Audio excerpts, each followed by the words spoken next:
Здравейте, аз съм Самил Петров и сега ще направим една разходка из бек-офиса на Swisscoin.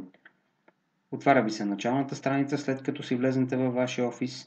Тук са новините, които се публикуват от компанията. Като натиснете върху всяка една новина, може да погледнете малко повече за самата новина. В случая това е новина, която се отнася за глобалния евент, който ще бъде в Тайланд, който ще бъде през януари месец, но все още не е уточнена датата. Така че на всяка една новина вие бихте могли да щакнете и да прочетете допълнителна информация за нея. Отиваме отново на дашборда и тук има една графика, където отчита нарастването на цената на Swisscoin. Виждате цена купува и цена продава. Имаме. Съответно, това е най-ниската цена, от която е тръгнал Swisscoin и това е най-високата цена, която е достигана до момента до момента монетата. Тук по-надолу вече се вижда трудността, на която към момента копае компанията, т.е. 7 токена са за един Swisscoin. По-надолу вече имаме уникален адрес на Swisscoin към този акаунт. Всеки акаунт си има отделен адрес и по този начин всъщност се идентифицира мястото, където ще бъдат Swisscoin-ите в този акаунт. Имаме възможност и чрез QR код, както е тук, ето това е QR кода, да го сканираме с нашия телефон и след време, когато има търговски обекти, на които ще може да плащаме директно с QR код, ние ще имаме възможност да заплащаме чрез този QR код. Съответно, когато се създадат и банкомати, от които ще може да теглиме чрез QR код, ще имаме възможност чрез него да теглим от банкомати. По-надолу се показват IP-тата, от които ние влизаме в този акаунт. По този начин може да следите във всеки един момент дали някой друг е влизал в вашия акаунт. Тук вече имаме сплитомер. Това е момент само да покажа. Ето това е сплитомера. В момента е 24%. Сплита беше само преди няколко дни и виждаме, че доста бързо е нараснал до сега. Слизаме в Account Info, където всъщност най-отгоре се зарежда нашия реферален линк. Ето това е нашия линк. За да го копирате обаче не можете директно с мишката, трябва да натиснете бутон Ctrl и бутон C едновременно. И тогава го копирате. Но ако случайно човека, който искате да регистрирате е до вас, вие може да натиснете големия син бутон отдолу и ще ви се зареди директно формата за регистрация. Съответно попълвате данните, най-отгоре пишете първо име, след това трето име, избирате юзернейм на човека, човек си избира юзернейм, с който да се регистрира, тук му се записва неговия имейл, отдолу си повтаря имейла, съответно парола, повтаря паролата, след това избира държавата. Имайте предвид, че веднъж като изберете държавата, след това не може да я променяте във вашия акаунт и съответно най-отдолу е телефонния номер. Като запишете тези данни, натиснете Save и по този начин акаунта вече е регистриран. Имайте предвид, че преди да регистрирате нов акаунт, трябва да изберете местоположение от ляво или от дясно. Ако изберете от дясно, трябва след това да натиснете Save Settings, за да запомни позицията и да ви се появи зеления надпис. След това извършвате самата регистрация. Ако човека не е до вас, както ви обясних по-нагоре, копирате този линк и го изпращате по имейл, по Skype или да речем и по Facebook, ако искате, и човека може сам да се регистрира. По-надолу имате възможност да сменяте вашата парола, с която влизате в акаунта. Тук трябва да напишете старата парола, след това написвате новата и я повтаряте. От другата страна имате възможност да смените транзакционната парола, която я ползвате за покупка на Swisscoin и на токени, както и за прехвърляне за тегляне на пари от самия акаунт.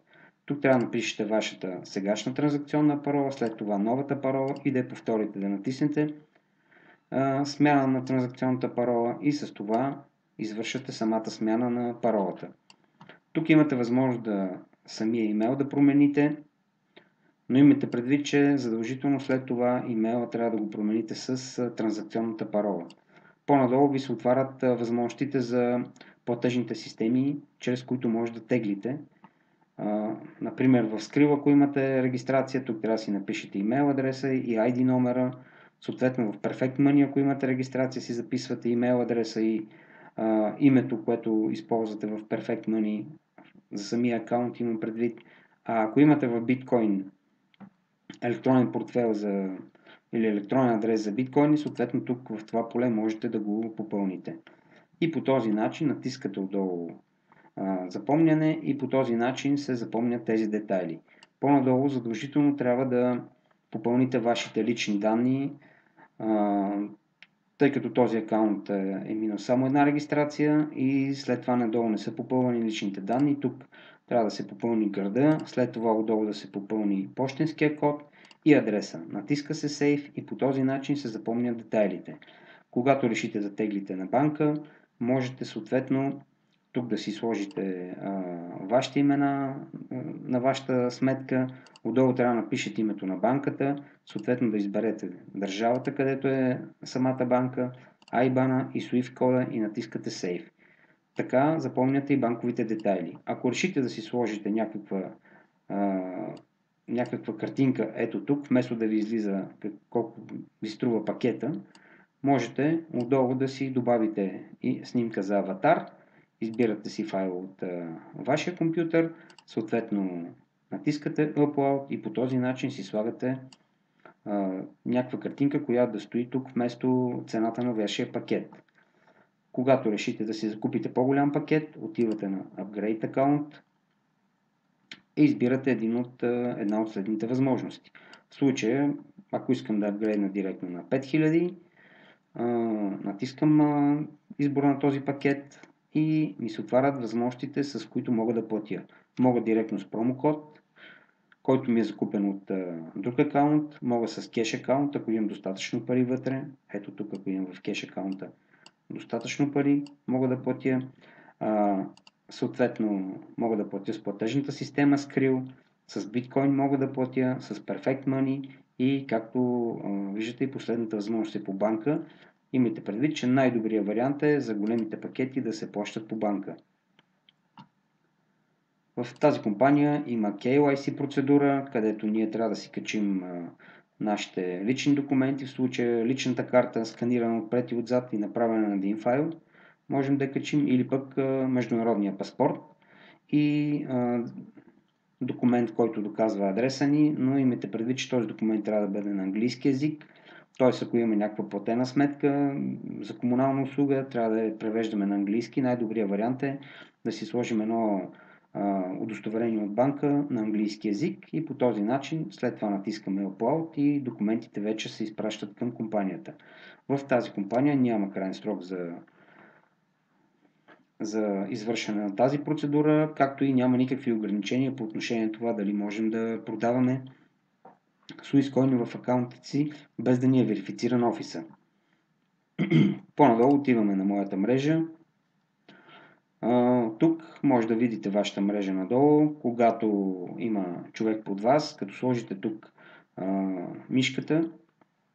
В самото кръгче може да видите номера на акаунта на човека, може да видите датата, на която е регистрирана, името на самия човек, какъв пакет си е закупил, съответно номера на неговия спонсор и държавата, в която живее този човек. Ако искате да отидете по-надолу, трябва да натиснете върху най-отдолу, където пише New и директно може да случая, тъй като няма никой, на мен ми се отваря регистрационна форма, но ако има човек отдолу, тук върху номера трябва да натиснете, за да се отвори надолу неговата мрежа. По този начин може да проследявате надолу самата мрежа. Другия вариант е, ако знаете номера на човека, на който искате да отидете, просто го записвате ето тук в това поле, натискате Search и директно ще слезнете в дървото на този човек, на който искате да видите неговото дърво. В моята генерация съответно може да видите всички хора, които са лично регистрирани след вас. Имате възможност да избирате да видите в левия крак или съответно да видите и в десния крак хората, които са надолу по мрежата, регистрирани след вас. От последния бутон се излиза от офиса. Сега ще се разходим и с хоризонталното меню. В акаунта имаме 4 акаунта. Първият е токен акаунт, в който влизат всички наши токени, които сме си закупили от пакет или пък съответно сме ги закупили директно от Exchange борсата. Имаме възможност да видим каква е цената на Exchange борсата, това е цена купува, това е цена продава на токените. Следващия акаунт е SwissCoin акаунта. Това е акаунта, в който ще бъдат всички наши SwissCoin, които сме ги получили от покупка директно на борсата, или пък ако сме ги получили след като сме взели пакет, сме си дали токените за купане и сме ги получили от компанията. Периода, за който се изкупават самите SwissCoin е около 45 дни и след като получите вашите койни, вие имате възможност следващия ден да ги продавате, като в зависимост от това колко ви струва вашия пакет, имате възможност да продавате определено количество на ден. Следващия акаунт е кеш акаунта. Тук виждаме абсолютно всички пари, които влизат и излизат от нашия кеш акаунт. Имаме възможност да направим трансфер към друг акаунт в системата. Тук можете да прехвърляте към всеки един акаунт, който е регистриран в тази компания. Без значение дали е във вашата мрежа, или е в мрежа на друг спонсор, вие можете да прехвърляте пари. Просто тук написвате номера на акаунта и отдолу написвате сумата, която искате да прехвърлите, натискате трансфер и средствата се прехвърлят. Единственото условие е да имате минимум $10 във вашия акаунт, за да може да прехвърлите тази сума. В кеш акаунта имаме и друга възможност, възможността за тегляне. Можете да теглите на платежната система Skrill, може да теглите на биткоин, може да теглите на платежната система Perfect Money или да теглите директно на ваша банкова сметка. Като задължително преди това тези портфейли трябва да бъдат записани номерата им в вашия акаунт, където ви показах в началото на презентацията. След това натискате съответно сумата, която искате да изтеглите, натискате тегляне и самото тегляне се извършва. Аз съм теглил до сега на Perfect Money, заявявал съм сума в събота и в неделя ми е пристигала на платежната система сумата, която съм заявил за тегляне. Следващия акаунт е промо акаунта. Това е акаунта, в който влизат 20% от комисиона, който получаваме от мрежа. От този акаунт може да купуваме токени, може да купуваме SwissCoin или пък да купуваме златни монети, което на по-късен етап ще бъде активно в тази компания, тъй като все още не е пуснато от компанията в нашите акаунти. Тук имаме възможност, съответно каква излиза историята, какво движение имало в този промо акаунт, колко сме получили, съответно каква част от тях сме използвали за покупка на токени или на SwissCoin. След това влизаме на шопинг менюто. От тук имаме възможност да купуваме промоционални кодове. Примерно, ако искам аз в момента да купа промоционален код за $100, натискам Buy Now и от тук, от падащото меню, имам възможност да избера с коя сметка мога да платя. Директно с кеш акаунта, мога да платя с Skrill, мога да платя с биткоин, мога да платя с Perfect Money или по банка да платя, ако желая. Очакваме скоро време да бъде пусната и възможността за кредитна карта. В Exchange, сега в шопинга исках и още нещо да ви покажа. След като купите промокода, отивате на Available промокод и тук може да видите промокодовете, които са закупени от този офис. Излиза пълен списък надолу, ако промокода не е изпратен на никой, просто ето тук не фигурира този номер и тук накрая пише, че промокода просто е платен. Вие решавате на кого да го изпратите, имате възможност чрез менюто трансфер промокод да извършите това нещо, като това се извършва последния начин. Избирате от падащото меню промокода, който сте закупили. Примерно ако сте закупили Platinum промокод, след това тук ще ви излезне колко такива промокодови имате. В случая аз имам 0, така че затова не може да ми излезне бройката промокодове, които са закупени в този акаунт.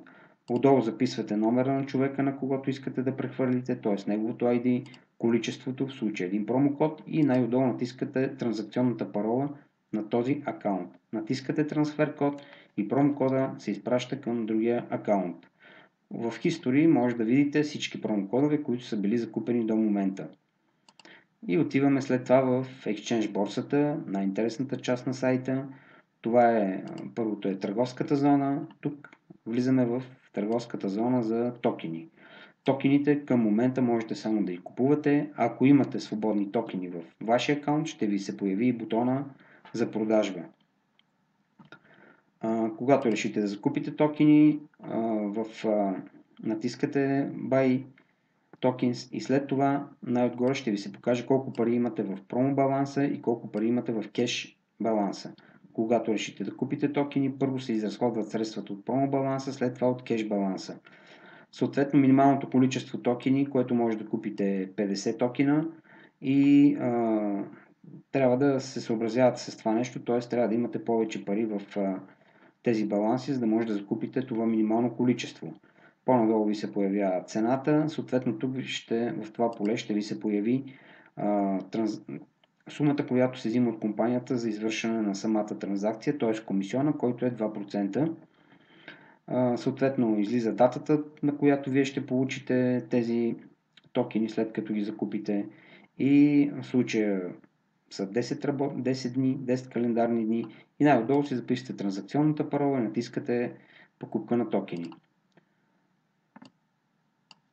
Следващото меню в Exchange борсата е Swisscoin Trading Array. Тук виждате цената, на която към момента може да продадете вашите койни и цената, на която може да закупите койни. Когато искате да закупите койни, минималното количество е 10 койна, може да купите както от промо баланса, така и от кеш баланса. Менютата са абсолютно същите, както при покупката на токените, нищо по-различно. Когато искате да продадете, тук вече нямате ограничение в това колко койна може да продавате. Максимума на ден е до 2000 койна, но тъй като този акаунт все още не е активиран, когато се активира, тогава тук ще се изписва максималното количество койни на ден, които може да се продават. Това може да се види от тази синя движеща се лента. Ако вашия акаунт е $100, вие може да продавате на ден до $5. Сега ще ви покажа къде може да го видите това нещо. Нека да се появи надписа. Следващия надпис, тъй като няма възможност да се спира този надпис, просто ще ви го покажа в движение как е. Така, ето тук, където пише $5, това е при пакет от $100 може да продавате $5. При пакет от $500, $25 на ден, при пакет от $1000, $50 на ден, при пакет от $3000, $150. Тоест, при тези пакети продавате 5% от цената на пакета. При пакета от $5000 може да продавате $450 на ден. При този пакет това са 9% на ден, а при най-големия пакет от $11 000 може да продавате $1100 на ден, т.е. това са 10% от цената на пакета. Това може да го видите в последните на този движещ се надпис. Тук последните две полета, съжалявам само, че не може да се маркира. Тоест, виждате, че при по-големите пакети, ако имате достатъчно Swisscoin във вашия пакет в рамките на 10 до 11 дни, вие можете от продажба да си върнете инвестицията, която сте вложили в компанията. Съответно във вашия пакет. Това е за Exchange борсата. Сега отиваме на бонус репорт. Това са бонусите, които ние получаваме като комисиони. Директният бонус, както знаем, това е 10% от пакета на партньора, който е лично регистриран след нас и този бонус ние го получаваме на 100% в кеша. Ето тук ще влезне на 100% в кеш баланса. Този бонус го получаваме до 2 дни след като съответно сме го заработили. Следващия бонус е Matching бонуса. Това е бонуса от мрежа. Тук имаме възможност да виждаме колко човека има от лявата страна, колко има от дясната. Имайте предвид, че тук след като получите бонусите, точките не се зануляват, т.е. те остават и се натрупват постоянно. Този бонус, за да го получаваме, трябва да имаме двама лично регистрирани след нас, един от ляво, един от дясно с по $100 минимални пакети и нашия пакет също трябва да е минимум $100. Т.е. ако имаме с $20 само активиран офис, ние няма да получаваме кеша, във вид на, т.е. няма да получаваме в нашия кешов портфейл директно пари, а само ще получаваме точки, но няма да получаваме пари. Затова винаги трябва да си активираме нашия офис, нашия акаунт, преди да започнем да изграждаме мрежа след нас. Следващия бонус е бонус от генерация, бонус от нива. Виждате при него, че и при най-малкия ни пакет, дори от $100, ние ще получим 10% от първо ниво. Ако нашия пакет е $500, ние ще получим 10% от първо и 10% от второ ниво. Ако нашия пакет е $1000, ние ще получим 10% от първо, 10% от второ и 20% от трето ниво. Ако нашия пакет е $3000, ние ще получим 10% от първо ниво, 10% от второ, 20% от трето и 20% от четвърто ниво. Ако нашия пакет е $5000, ние ще получим 10% от първо ниво, 10% от второ, 20% от трето ниво, 20% от четвърто и 25% от пето ниво. И ако нашия пакет е най-големия, от $11,000 ще получим от първо ниво 10 и от второ ниво 10, от трето 20 и от четвърто 20 ниво и от пето ниво 25% и от шесто 25%. Виждате, че колкото е по-голям нашия пакет, толкова повече нива имаме възможност да получаваме надолу и съответно по-високи проценти. Този бонус е чудесен, след като вие изградите по-голяма мрежа след вас и ще усетите колко е голяма силата на този бонус. И съответно най-отдолу са бонусите за бърз старт. Тук имаме един обратен брояч, който отчита колко дни има още до края на този бонус. Тук имаме често задавани въпроси. Те са само на английски, съответно, който разбира английски може спокойно да прочете и да получи отговори на голяма част от въпросите, които го интересуват. Имате възможност, ако някой от въпросите, които ви интересуват, ги няма тук, да отидете на поддръжка и директно да запишете съответно въпросът, който ви интересува. Ето тук написвате въпроса на английски, натискате Submit и по този начин въпросът вече е изпратен към съпорта. Очаква се в компанията в съвсем скоро време да бъдат пуснати 6 нива на обучение. Те ще бъдат тук в този сектор. И като всяка една инвестиционна компания, която иска да извърши благотворителна дейност, в Swisscoin също ще има Swisscoin фундация. Swiss фундация, но все още няма нищо в тази секция. Очакваме скоро време да бъдат качени и материалите по отношение на Swiss фундацията. Това е кратката разходка из офиса. Надявам се, че ви беше интересна. Благодаря ви за вниманието и очаквайте следващите видеа от мен.